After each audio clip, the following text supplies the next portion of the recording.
Always assume that you will provide the only positive words that another person will hear all day. Always assume that. That's one of my many life mottos. I am a 40-year-old man, and when you become a 40-year-old man, you have enough life experience. You learn these things that other people don't necessarily ever take the time to teach you. I'm teaching you now. But ultimately, this is something I live by. It's very important. It was funny, if you ask me my perception of myself, am I a nice guy? I don't know that I honestly feel that I'm a nice guy.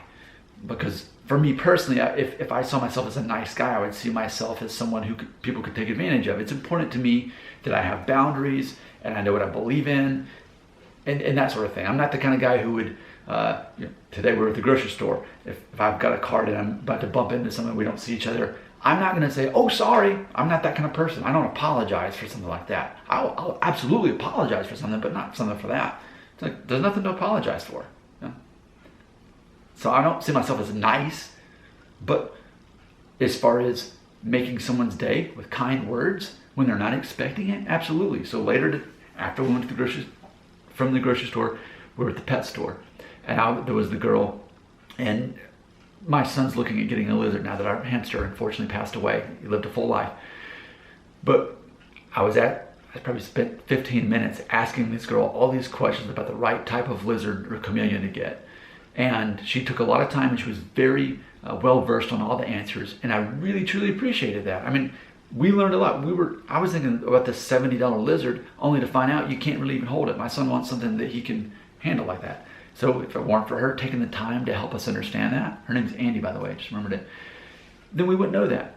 So after she spent 20 minutes on a busy Saturday morning, there's other people around, I said, what was your name again? Andy? Andy, thank you. I really appreciate what you do. You're really good at your job. I needed your help today. Thank you.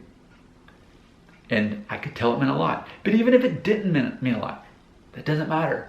Because think about this. How many people go out of their way to simply thank someone, to confirm, hey, I appreciate you. See, I look at it this way, there's a deficit. Let's say best case scenario, we start out neutral every day. And every time someone complains or criticizes us in some way, that lowers. But every time someone thanks us or helps us in some way, especially verbally, that goes up. And by the end of the day, where are most people? I bet a lot of people are down here. Now, granted, I can't make people encourage me. I would hope that they would, because I try to encourage other people. Because of, the whole thing about helping others the way you'd want to be helped and be treated. But I know what I do have control over for sure is helping other people have a better day. So I always think I may be the only person who gives that other person encouraging news or confirmation, simply that their job that they're paid probably minimum wage to do, that they're doing a good job of it. Think of how many people tell them the opposite. Think of how many waiters. You can imagine how many waiters, I was one at one point a long time ago, are not shown respect. They're shown disrespect. It's a pretty simple, easy thing to do, but it is a conscious thought every day to be the person, perhaps the only person, who gives it someone else the only words of encouragement they'll receive all day. Your comments belong right here.